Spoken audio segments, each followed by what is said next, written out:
বেঁচে যে আছি এটাই আশ্চর্য ব্যাপার। সকালে দাঁত মাজার জন্য টুথপেস্ট নিলাম, এর মধ্যে নাকি ক্যান্সারের উপাদান। নাস্তায় একটু পরোটা খেলাম, সেটাও আবার ভেজাল তেলে ভাজা।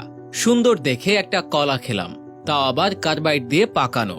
চাঙ্গা হওয়ার জন্য 1 মগ কফি নিলাম, সেটাই নাকি কফির গুঁড়ো কম, তেঁতুল বীজের গুঁড়ো বেশি। কাঁচা বাজারে গেলাম টাটকা শাকসবজি কেনার জন্য, কিনবো কি? সবই তো হাইব্রিড সার দিয়ে ফলানো। মশলা আর হলুদ গুঁড়ো নিলাম, ওতে আবার লেড আর ক্রোমাইড কেমিক্যাল মেশানো। সয়াবিন তেল দিয়ে রান্না করব, সেই তেলের অর্ধেকই নাকি পাম্প অয়েল মেশানো। মাছ মুরগি খাবো, কিন্তু সেগুলোকে ভেজাল পোল্ট্রি ফিড খাইয়ে বড় করা হয়। গরমের দিনে একটু তরমুজ খেতে মন চাইলো, সেটা নাকি পটাশিয়াম পার ম্যাঙ্গানেট দিয়ে লাল করা। বাচ্চাকে আমলিচু খাওয়াবেন, ওগুলোও তো আবার ফরমালিন দেয়া। একটু মিষ্টি খেতে মন চাইলো, জিলাপি নিলাম, সেটা নাকি পোড়া মবিল দিয়ে মচমচে করা।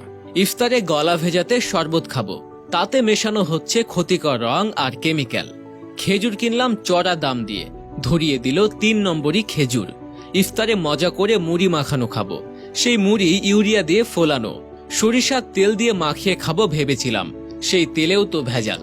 সুন্দর দেখে বড় বড় পেঁয়াজও কিনেছিলাম, খেয়ে মনে হলো বড়া খাচ্ছি। আলুর চপে আলুর নাম গন্ধ নেই, বেগুনিতে বেগুন খুঁজে পেলাম না। সবজির চপ মুখে দিয়ে মনে হলো খড়কুটো চিবাচ্ছি।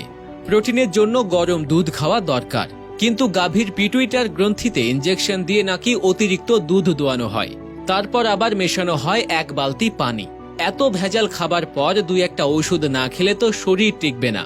কিন্তু ওষুধ যে খাবো, বেশিরভাগই ওষুধ খেলেই হয় সাইড ইফেক্ট, বাকিগুলো আবার শরীরে কাজই করে না।